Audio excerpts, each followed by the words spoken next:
Saya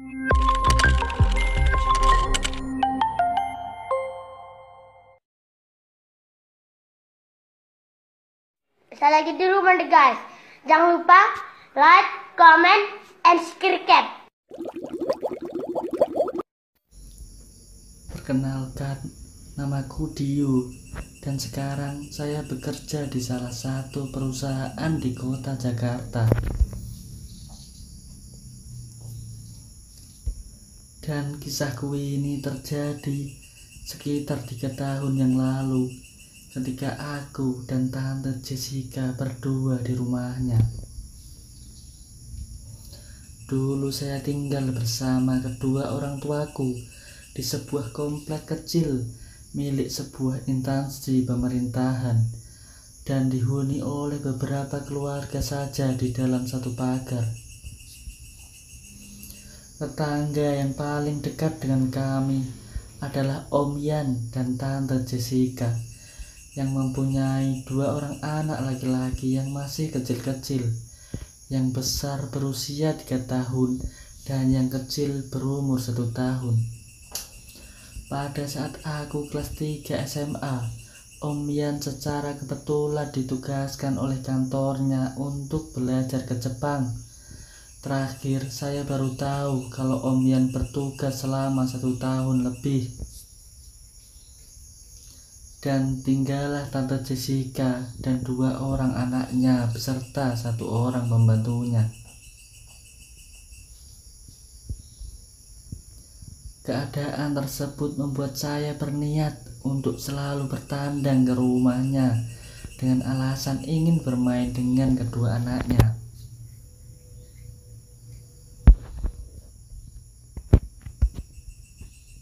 Alasan tersebut cukup kuat karena orang tua saya dan Tante Jessica tidak pernah curiga sama sekali.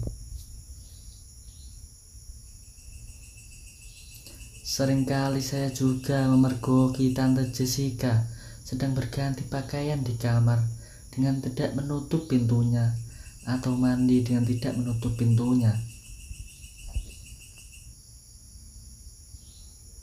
Sampai pada suatu ketika saat saya sedang bertandang ke rumahnya dan hanya Tante Jessica yang ada di rumah. Kedua anaknya dan pembantunya sedang berada di rumah neneknya karena Tante Jessica sering bepergian.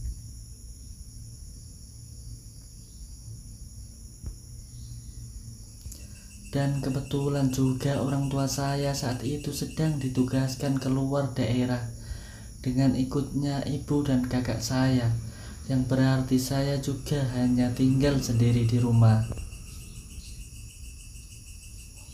Sekedar gambaran, Tante Jessica itu mempunyai tinggi badan sekitar 165 cm, mempunyai badan yang sedikit gemuk dan berisi, dengan wajah yang cantik sedikit menantang dan warna kulit yang putih bersih.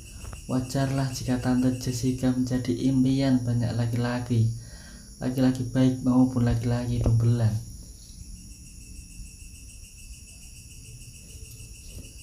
Hingga pada suatu sore saat saya mendengar ada suara langkah kaki di luar, kemudian saya intip dari jendela dan ternyata Tante Jessica baru pulang dari kantornya. Tidak lama kemudian saya ingin ke kamar mandi. Kamar mandinya terletak di luar masing-masing rumah dan ada beberapa tempat yang berjejer.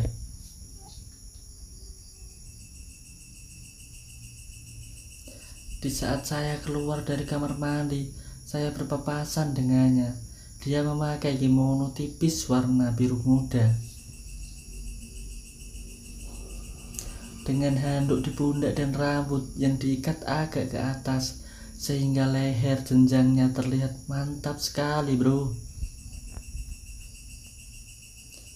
Sedangkan saya hanya memakai celana kolor pendek dan kaos oblong hitam polos.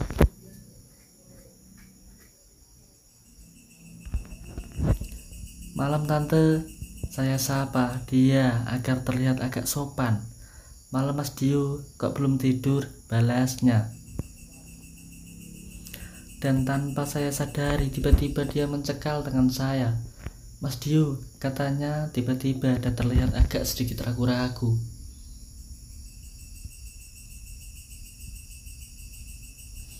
Ya tante, jawab saya. Nggak jadi deh, jawabnya ragu-ragu. Ada yang bisa saya bantu tante? Tanya saya agak bingung karena melihat keraguan-raguannya.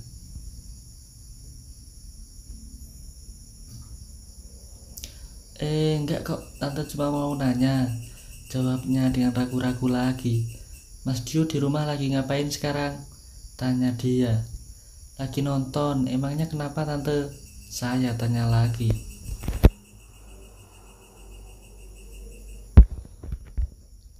Lagi nonton apa sih? Tanya dia agak menyelidik.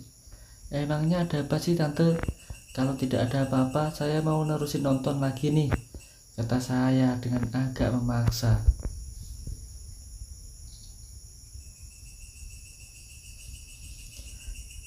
Mau bantuin tante gak? Soalnya tante agak takut sendirian di rumah.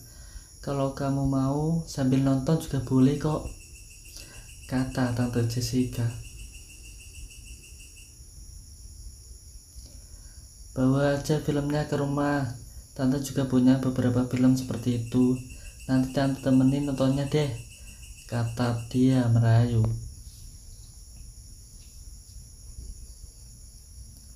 Ya deh tante, saya pilihin dulu yang bagus, kataku tanpa ragu. Saya langsung setuju dengan ajakannya.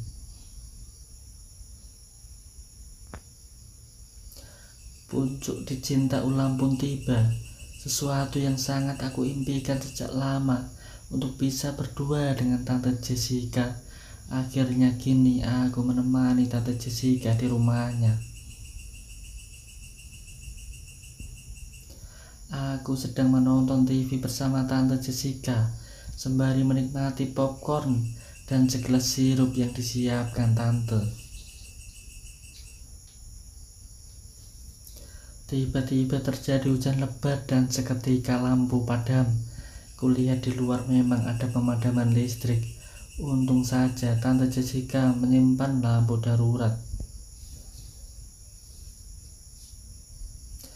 Meski gak terlalu terang, namun lumayanlah, setidaknya tidak gelap gulita. Dalam keheningan itu, otak kotorku mulai bertingkah. Aku mencoba menakuti tante dengan mengatakan ada tikus di bawah sofa itu. Seketika tante langsung teriak dan mendekat ke arahku.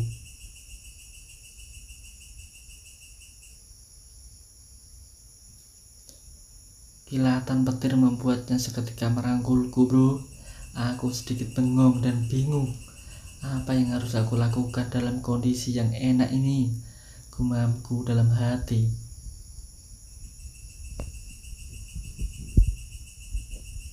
Perlahan namun pasti tangan liarku mulai bertingkah. Aku yakin tante Jessica pasti kesepian, karena ku tahu suaminya belum pulang sampai saat ini.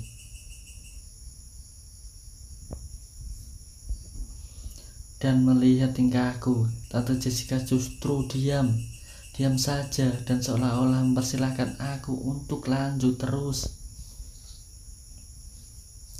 Dan akhirnya di malam yang gelap disertai hujan deras itu, aku dan tante Jessica melakukan ciri papap berulang-ulang selama 3 jam lamanya.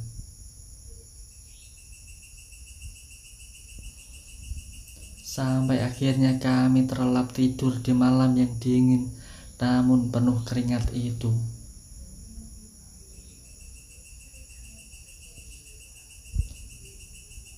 Dan aku terbangun jam 7 pagi. Aku langsung bergegas berlari kembali ke rumahku karena takut kalau ada yang tahu tentang kejadian semalam. Setelah kejadian itu, hubunganku sama tante Jessica kian akrab. Bahkan sesekali kami saling memandang satu sama lain saat kondisi sedang sepi.